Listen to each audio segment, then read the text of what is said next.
gengsi ya kita nggak makan, kita malu ya nggak makan ya kan, namanya hidup di Jakarta itu keras ya kan. Gatel sih gatel.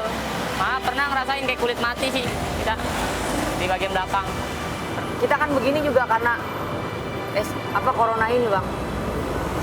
Insya Allah kalau emang udah kelar berhenti saya. Nggak bakalan kita begini terus. Mau sampai kapan?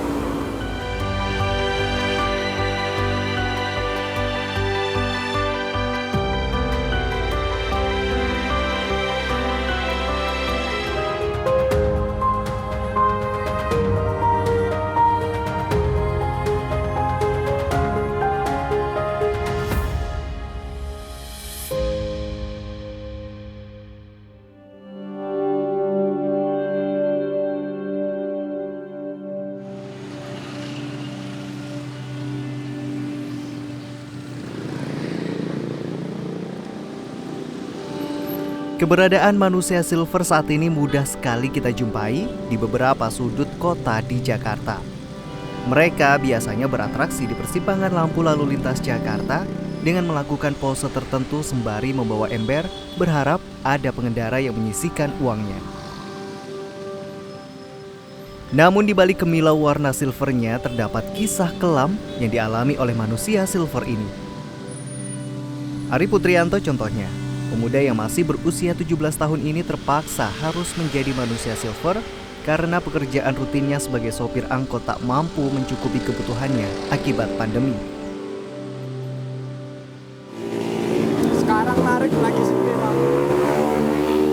Ya namanya sepanjang awal-awal corona sewanya nggak ada kalau narik.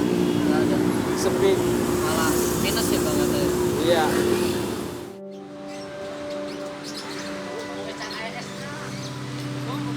Sehari-hari, Ari dan temannya menjadi sopir angkot jurusan Ciledug Kebayoran Lama. Namun sejak pandemi, kerja kerasnya menjadi supir angkot tidak sebanding dengan pemasukannya.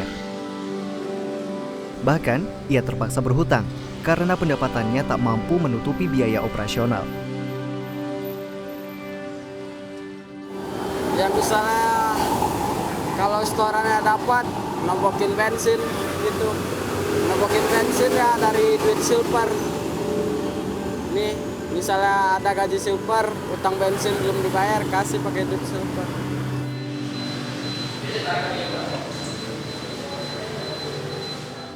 Di usia muda, kehidupan Ari memang tak seideal anak seusianya. Ia terpaksa merantau ke Jakarta di usia 16 tahun untuk membantu ekonomi orang tuanya di kampung halaman. Di Jakarta, ia tinggal bersama teman-teman sopir angkot Gunawan dengan menyewa kos-kosan di wilayah Tangerang. Masa pandemi ini, penghasilan Gunawan juga setali 3 uang. Awalnya bareng kita diajak ikut bareng. Diajak. Mungkin teman merasa solid lah sama kita ya kan, ngasih saran. Narik gak menutupin, coba pikir-pikir dulu. Ya mau gak mau saya lakuin aja udah. Yang penting buat makan ada, buat rumah ada. Kalau soal saya di jalan mah belakangan dah. Yang penting buat orang rumah dulu ada. Perjuangan Gunawan dan Ari bertahan hidup di Jakarta sangat keras. Kerja dimulai dari dini hari hingga malam. Gunawan dan Ari memulai aktivitas menjadi sopir angkot dari jam 3 pagi hingga 12 siang. Setelah itu berlanjut menjadi manusia silver hingga malam hari. Kalau misalkan dari siang berangkat jam 2, keliling-keliling dulu, ngampung. Ntar malamnya baru lampu merah gitu.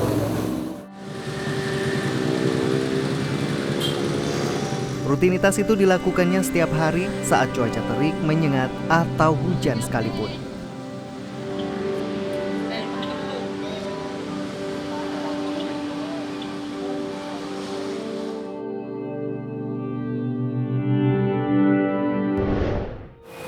Gatel sih gatel. Pernah ngerasain kayak kulit mati sih kita di bagian belakang. Pernah.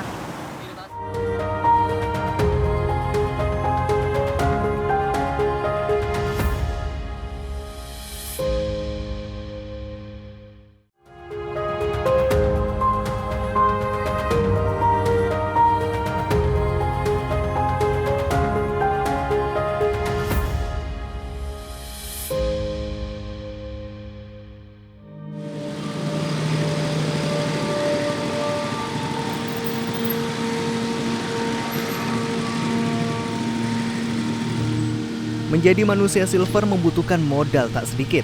Bahkan, Gunawan serta teman-temannya belum tentu mendapatkan untung setiap harinya. Modalnya ya lumayan sih bang, beli catnya, minyaknya, lumayan modalnya. Berapa duit kalau misalnya sekali jadi manusia silver? Kali manusia silver paling habis lah cepet mah, 100.000 habis. Tutup gak? Hah? Tutup gak sih sama lu seharian jadi manusia silver? Ya kalau rezekinya nutup, kalau nggak ada rezeki ya bukan nutup. Tergantung rezekinya kita aja bang. Silver kalau kita jalan bertiga nih, ya kalau 150 ya bagi 3. Kalau lagi itunya lumayannya, ya lagi sepinya paling berapa, 80 bagi 3, entah 70 bagi 3 gitu. Nggak nentu juga kan kita. Kadang rame, kadang sepinya.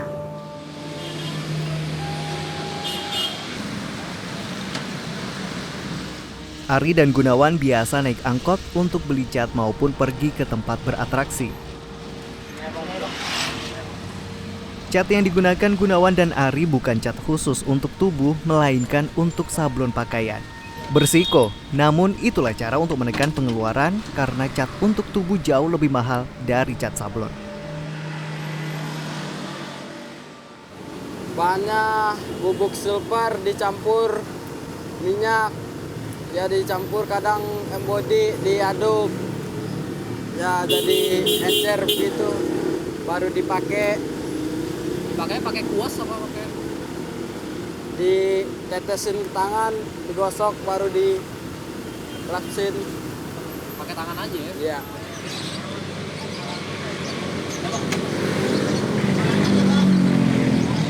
Cepat atau lambat, manusia silver yang menggunakan cat sablon akan merasakan dampaknya pada kulitnya. Seperti Muhammad Fadil yang merasakan perih di kulit karena bahan-bahan cat yang ia gunakan.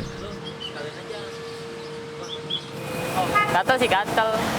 Pernah ngerasain kayak kulit mati sih kita di bagian belakang. Pernah. Iritasi gitu? Iya kulit mati kayak kulit bakar gimana sih? Tapi sekarang udah nggak ada.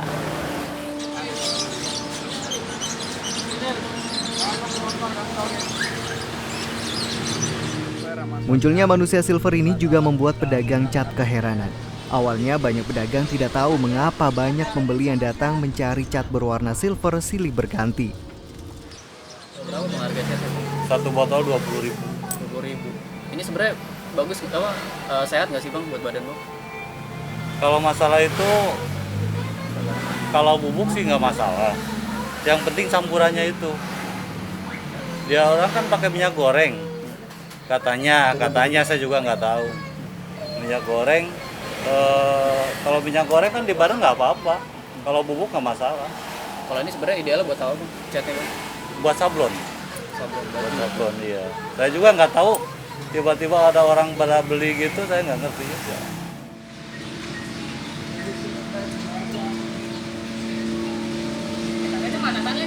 Tak sampai di situ, para manusia silver ini juga punya cara aneh dan berisiko lainnya saat membersihkan badan. Gunawan biasa membersihkan tubuhnya menggunakan sabun cuci piring di tempat-tempat yang menyediakan kamar mandi umum. Saya pakai sunlight, mandi sunlight juga perih sih sebenarnya mah, ke mata. Sebenarnya yang bikin rusak kulit itu bukan catnya kayaknya mah, kayaknya dari mandi sunlightnya ini. Soalnya kan belum bersih. Biasanya mandinya di mana bang? Di rumah kah atau? Ya mandi bisa di WC umum, paling di pasar-pasar, tadi pom bensin gitu lah. Itu setiap hari dibersihin atau mungkin emang stay kayak gini aja? Tiap hari dibersihin. Dalam satu lokasi, manusia silver tak cuma 1 atau 2 orang. Ada beberapa yang lain. Mereka bergantian beratraksi, berkompromi, membagi rezeki. Nggak pembagian. Jadi kita datang, sistemnya ganti-gantian, rolling. Rolling misalkan saya main 2 lampu, ntar gantian, yang ini 2 lampu. Gitu.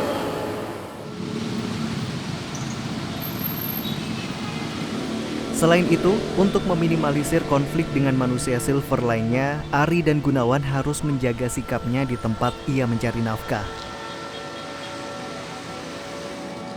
Ya saling menghormati aja, kita menghormati dia, dia juga gitu sama kita ya kan. Kita enak sama orang, dia pun enak sama kita. Kalau namanya wilayah orang kita sopan, saling mengerti aja gitu.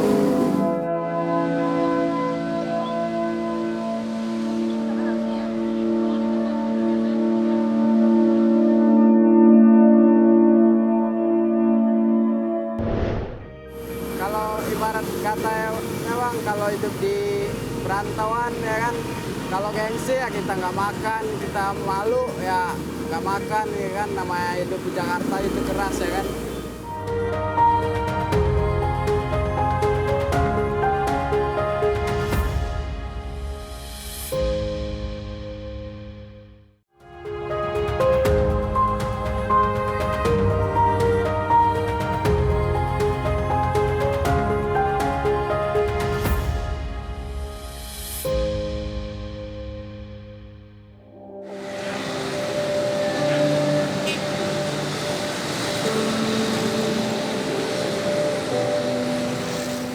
Mencari nafkah di jalanan sebagai manusia silver, nyatanya tak semudah yang dilihat mata para pengendara di jalan raya.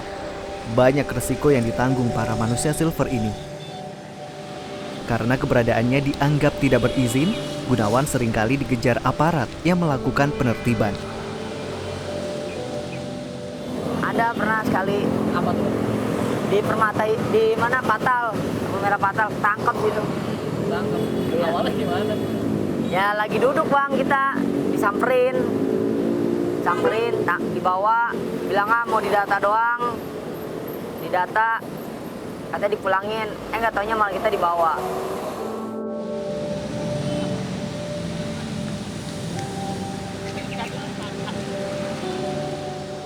Berbeda dengan Gunawan, nasib Fadil terbilang masih lebih beruntung. Selama bekerja menjadi manusia silver, Fadil belum pernah tertangkap aparat petugas yang melakukan penertiban karena berhasil kabur. Kalau masalah ketangkep sih nggak pernah. Cuman kalau dikejar-kejar pernah. Kejar-kejar? Iya, mau ke Pol PP. Di Pondok Pinang. Pondok Pinang. Ceritanya gimana bang awalnya? Ya, lagi duduk. Saya emang nggak tahu kalau Pol PP menangkepin tadinya. Berhenti di depan mata. Nah, teman-teman pada lari. Ya saya juga ikut lari lah.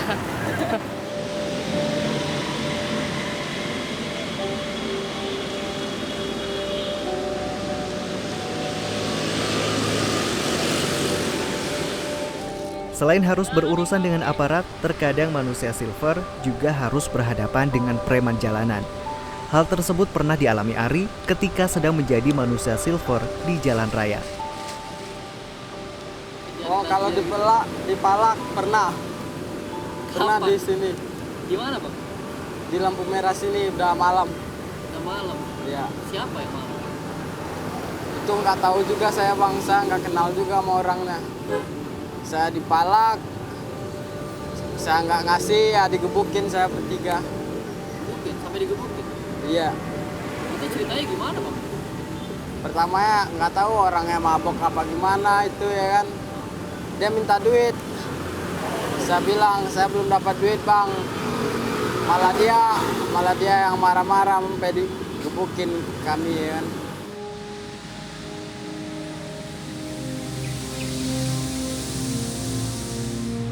Banyak sentimen negatif datang dari masyarakat terkait manusia silver yang dianggap meresahkan.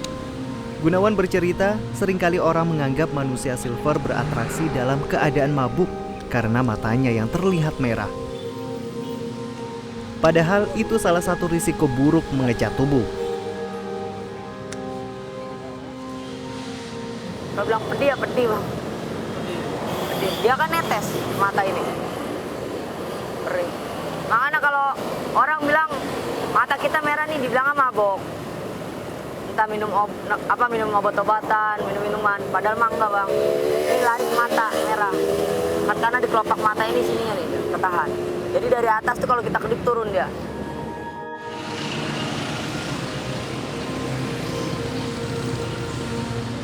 Cap negatif lain juga disematkan ke para manusia silver ini. Dianggap rawan kriminal atau memaksa saat meminta uang. Kalau saya minta kan nggak maksa ya kan. Ada juga ada yang maksa, ada yang panjang tangan. Kalau kan nggak semua manusia silver gitu bang. Ada yang begitu, ada yang nggak semuanya juga ya kan.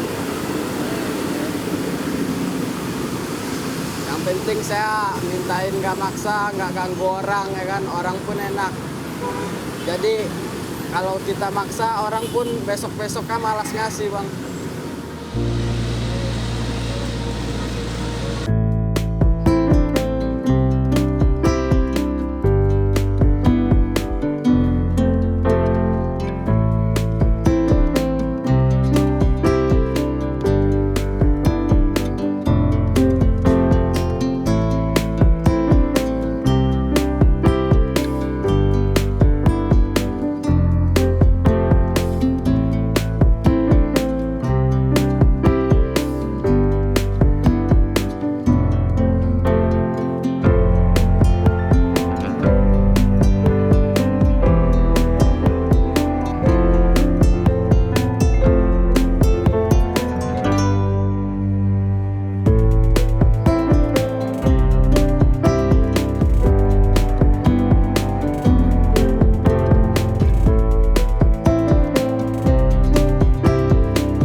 Karena corona ini bang.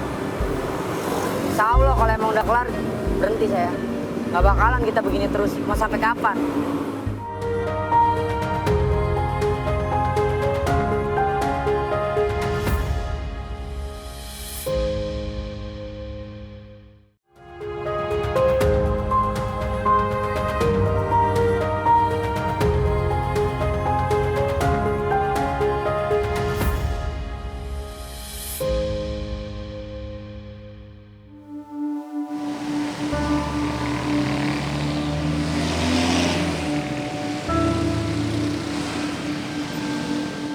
Harus menjalani hidup yang keras saat mengadu nasib di Jakarta akan terasa lebih berat jika tak mendapat dukungan keluarga. Hal tersebut dirasakan oleh Gunawan. Ia memilih untuk sembunyi-sembunyi saat menjalani profesinya sebagai manusia silver dengan tetangga maupun keluarganya.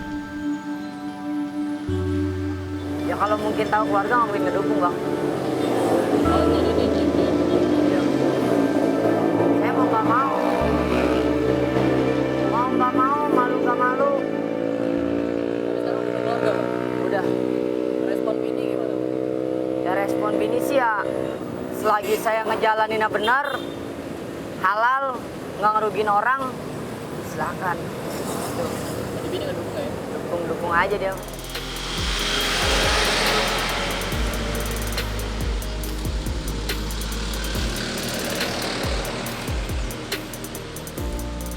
Menjadi manusia silver hanya sementara, seperti cat yang pakai di tubuh mereka yang tak lama kemudian dibersihkan. Seperti itu pula niatan mereka. Mereka mengaku jika pandemi usai akan kembali menjadi sopir angkot. Kalau udah kembali normal, nggak pengen nyelper bang, pengen narik angkot aja. Ini karena keadaan ya? Iya, gara-gara keadaan mulai PSBB ya kan, sewa yang nggak ada. Narik angkot sepi, ya begini. Senada dengan Ari, Fadil juga memilih untuk berhenti menjadi manusia silver jika situasi sudah seperti sedia kala. Pasalnya, pendapatan sopir angkot tetap lebih besar dibanding menjadi manusia silver dan minim risiko. Ya karena masih ada corona, kalau udah normalan lagi mah milih narik lagi kita, nggak begini. Nggak mungkin seterusnya begini terus lah. Mendingan narik. Mendingan narik ya? Iya. Kenapa bang? Mendingan narik daripada begini. Kalau gini kan ngerusak kulit sebenarnya. Cuman mau diapain lagi? Tapi kalau misalnya kondisi normal gini, pendapatan narik sama pendapatan nyilper mending mana bang? Kalau normal ya, mendingan narik. Mendingan narik. Kalau narik bisa sampai berapa? 100 ke atas. Tapi itu aja udah. Gunawan berharap pandemi segera berakhir agar bisa kembali menjalani profesi lamanya. Tergantung aja bang, kalau misalkan Indonesia ini udah kelar, udah benar-benar normal semuanya, saya berhenti. Harapannya bisa cepet kelar lah ini semua. Ya sebenarnya kita juga capek bang begini mulu, udah berapa bulan ini. Yang kita harapin kan, kita kan begini juga karena corona ini bang. Insya Allah kalau emang udah kelar, berhenti saya. Nggak bakalan kita begini terus, mau sampai kapan?